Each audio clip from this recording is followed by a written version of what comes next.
Welcome. Hey, sorcerers. This is me again. Welcome to Rule Zero. Thanks for stopping by. We're going to do a bit more casual of a video today. I'm going to talk a little bit about the channel. I've got a list of things. We're going to talk about owls. We're going to talk about Sorcery Update in Nashville, North Carolina. After 6 boxes, how am I feeling and what does that mean as far as like the singles market, which is why I have am I turning to the singles market now to try and complete some decks? I think I am. I'll talk about a little bit about Dust as well. So just some general updates, just a casual conversation as I open up some cards that I've received. There's a funny deck I'm going to be making soon for the channel, which makes me laugh. It's completely based off of a pun. I tried to make a similar deck in Magic, and it was funny also, but it didn't really work. I think this one may be better. So without further ado, we're just going to kind of flip through some cards. There'll be some surprises in there, maybe you'll have some thoughts or questions on the cards I'm picking up. But first, owls. So Sorcery is a hand-painted game.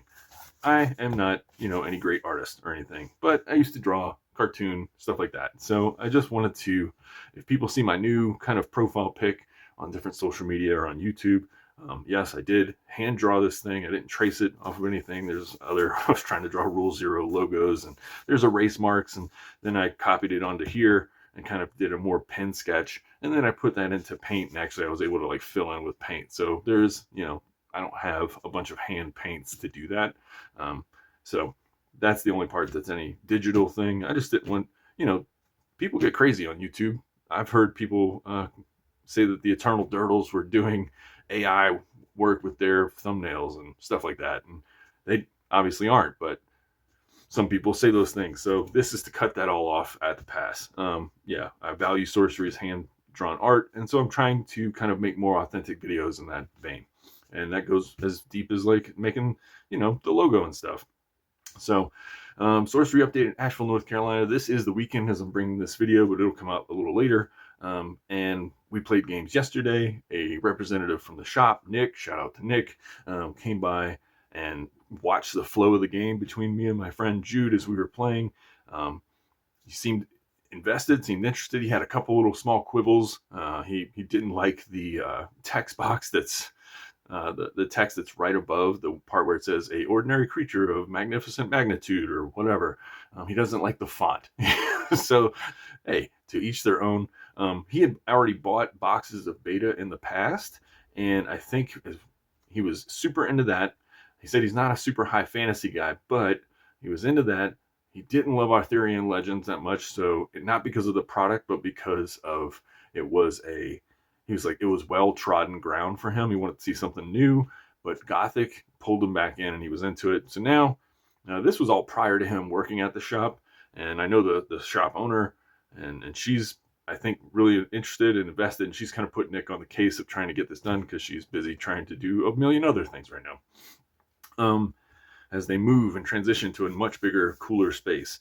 So we let Nick see the whole game. We're going to keep pushing at the shop. Literally right after Nick left, there was another gentleman named Cam who came by. He was like, "Hey, do they sell sorcery here?" I had to let him know, no, they don't yet, but we're working on it.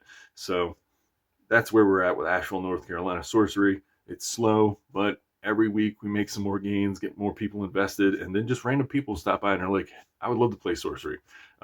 Cam's reason for wanting to play sorcery was that he was kind of just getting tired of Magic in general. Hey, and I know people get tired of that because they're like, sorcery is its own game. But I want people to recognize this is literally a Magic playmat that I converted into a sorcery playmat, and that's just going to be a reality of sorcery. So, try to understand that most people are probably coming to this game as like a refuge from a storm, so to speak. So then after 6 boxes, how am I feeling? I think after 6 boxes of sorcery, I've gotten 2 of each set that I could afford. I didn't get any alphas, but I got 2 beta, 2 Gothic, and I just opened my Arthurian Legends, which will probably come out before this video, so you'll get to see that. I think I'm hitting like this sort of limit where I need some specific rares, and I'm not really getting them. And as much as I want more dust points, which we'll get to in a second, it's such a gamble, and it is kind of pricey. I have sold a lot of Magic cards off, so I can afford it, but I'm also trying to spend money on bills and stuff too, and just be sane about my collection building with this game versus just haphazard. And so there's a famous YouTuber for Magic called the Professor, Tolarian Community College, and his motto is always buy singles. So I think that's where I'm at now. If I have high dollar or specific cards that I need, and need is strong, right? I'm not playing competitively yet, but I do want to work on that. And that leads into the dust thing. I would love to, I think I'm in the place where I was just going to get singles for like some of these more chase unique cards that are very infrequent. And one thing that led to that for me was I had this sort of feeling going into the Arthurian Legends box number 2 that I was just going to pull another Ring of Morrigan. It's totally nonsensical, I understand, because I've seen other YouTubers open 4 or 5 boxes and not open a single one. But I opened one on my first box, and I think it made me a little like feeling a little supernatural or something. Well, I have no supernatural powers. I'm sorry to tell everybody, including myself, because the second box did not have one. It had some pretty cool pulls, but I could see the drop off of where, you know, not every Arthurian Legend box is going to have a foil plague, black plague, and a freaking Ring of Morgan and the same thing, plus a tentacle, you know, like, or no, Glastonbury Tour is what I pulled in that one box. So like, there's so many good cards, and there was a couple others that were like $10, $15. So it was probably a really good box. That box opening came before I was doing prices on the screen, so that one probably would have been pretty bonkers. But anyway, yeah. So like singles it is, and so before we get into these little cracks here, we're seeing what we're gonna grab. Dust. I currently have, because I bought 6 boxes, you get 100 dust points every time you get a box. So on the bottoms of your box will be this sort of QR code, and you go to a Sorcery Play website and you make a little account, and you can then scan these. This one's already scanned, so and then you can sort of get accrue dust points and get these little single cards. You have to pay for shipping, I believe, and I haven't done this yet because I have 600, and that's at a limit. I kind of want to go for this foil Harbinger card. The problem is, I think that thing costs like 1,000 or 1,100. That means I'd have to buy 5 more boxes. And if there was another set, maybe, but there's not. So I don't know if I'm going to get there. So I'm just curious if I just hold on to them. You know, good things might come up. They might restore new things into the dust store, and then I'll be in a good position to buy a bigger thing. But like playmats will cost you like 1,600 dust points.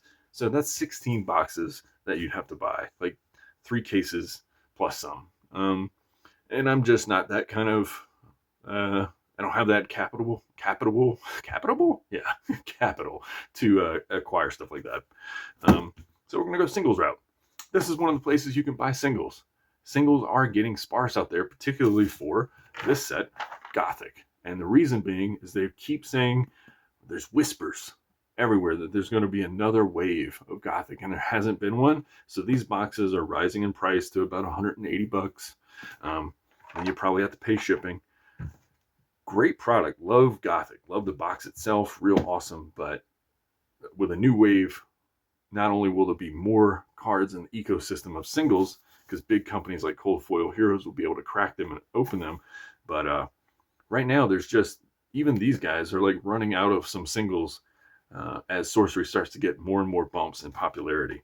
So, but never fear, I did get a card here that I was searching for that I couldn't find in my beta box openings, and you will see in these packs singles that you know, you're like, what is going on with this? Well, that goes to my punny name we're going to talk about in a second, but first let's just see what I popped up. Coin Nixie, I felt like it was just a great card. I pulled another one out of a box, so I think I have 3 of these now. Now I have 4, so maybe I can trade one off. I just feel like it's such a good water card. Pigs of the Sounder. I don't know if I'll ever make one of those pig decks, but I now officially have the entire royal line of pigs, from squeakers on up to these Pigs of the Sounder, up to grand old boars.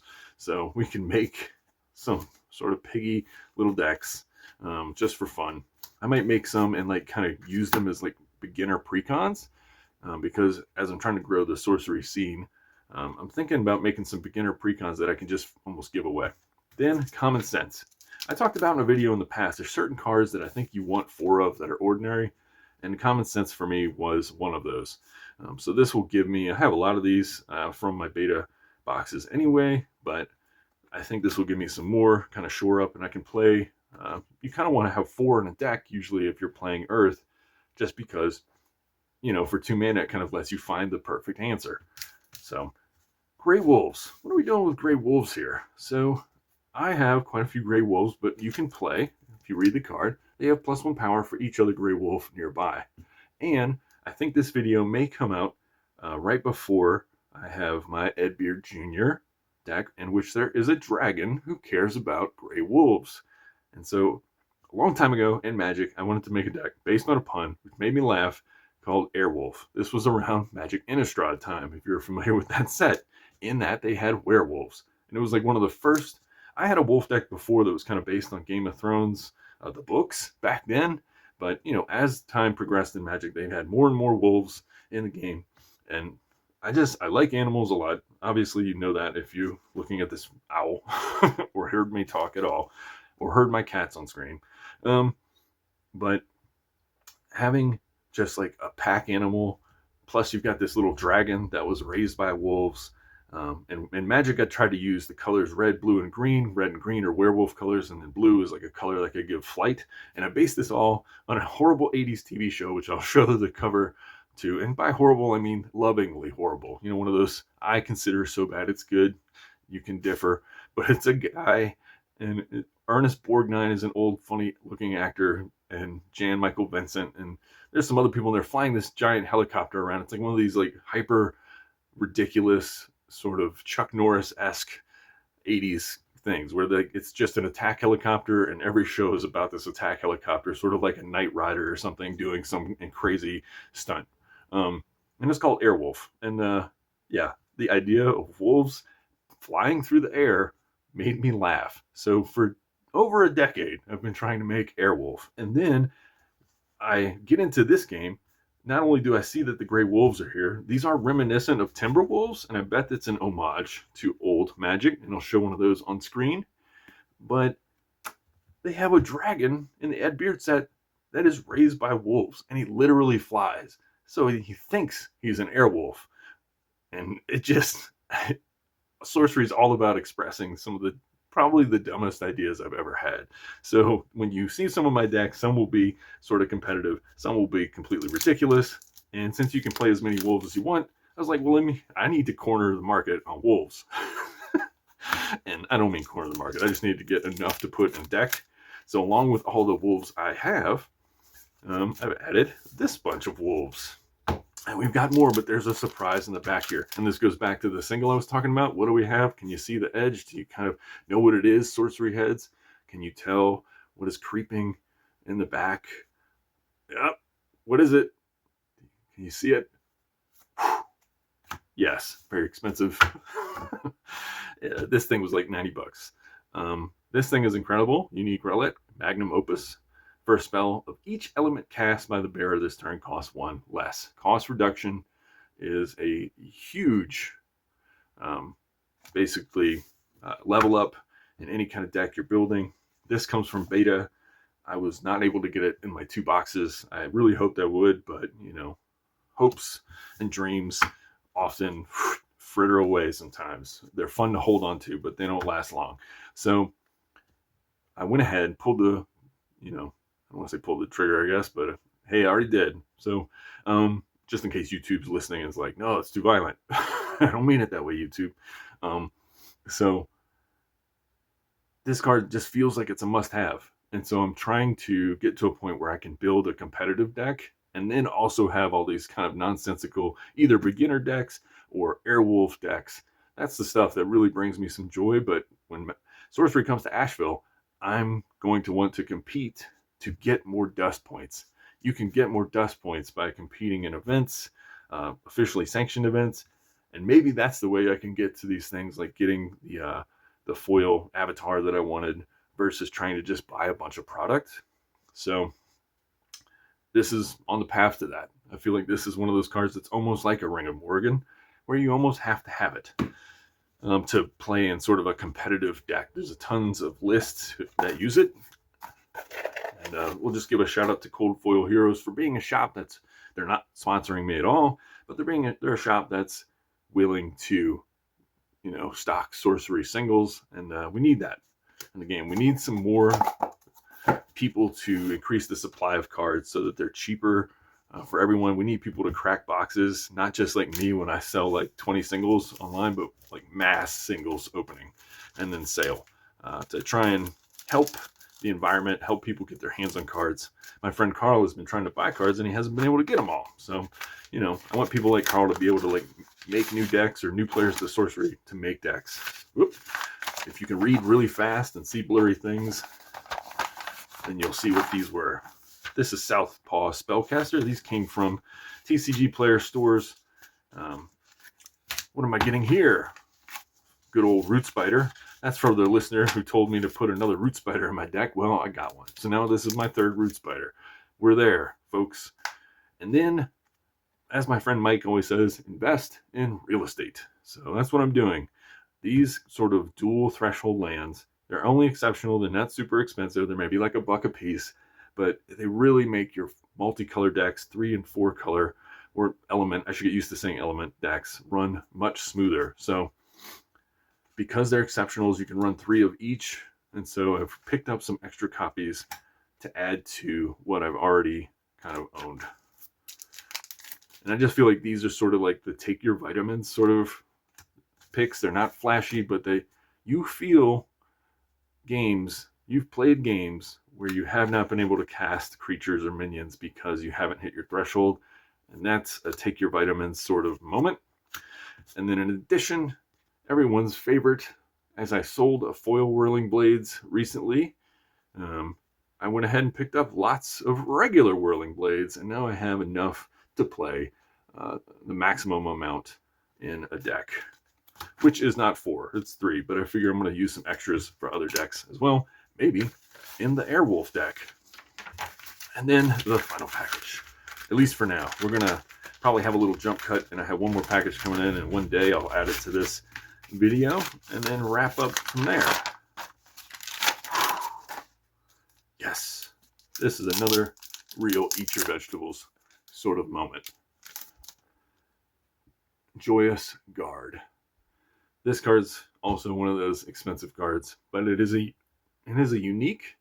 It makes 3 color threshold, and if I'm just going to have a competitive sort of deck, I'm going to need to start just acquiring enough of those staple cards that you have to run, and this is one.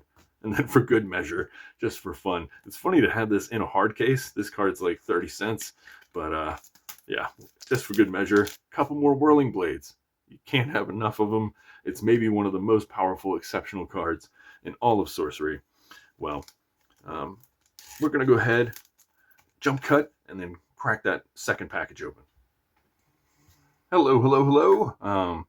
You might have noticed a quick transition as we went to my last sort of package for this video. This comes from Ghost TCG, which you may be able to see on the screen. I bring it up only because Ghost TCG, I watched an interview between him and Collector Art House. I'll link both YouTubers in the video below. I think he goes like Ghost 42 TCG or something online. Either way, it's a really interesting interview if you're looking to hear some behind the scenes and how Sorcery is doing from like a collector standpoint or from a reseller standpoint. Ghost seems to think that things are going well. Like he's contrary to this small narrative out there that Sorcery is in a lull or is about to hit a lull or something like that. Like he says he's been inundated with lots of orders. And so they kind of talk about like, should we have more boxes?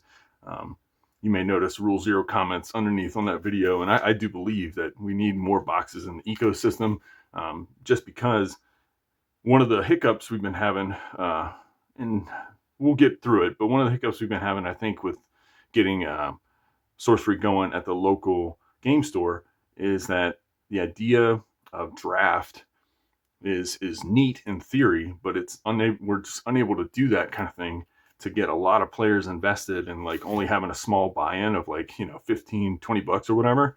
We're unable to do that unless there's boxes, because yeah, so anyway, we're here for looking at more singles and maybe completing my, this is an interesting package here. This is very solid, and I get some free insane blue plastic things to go with it. So what are we buying in here? Woo!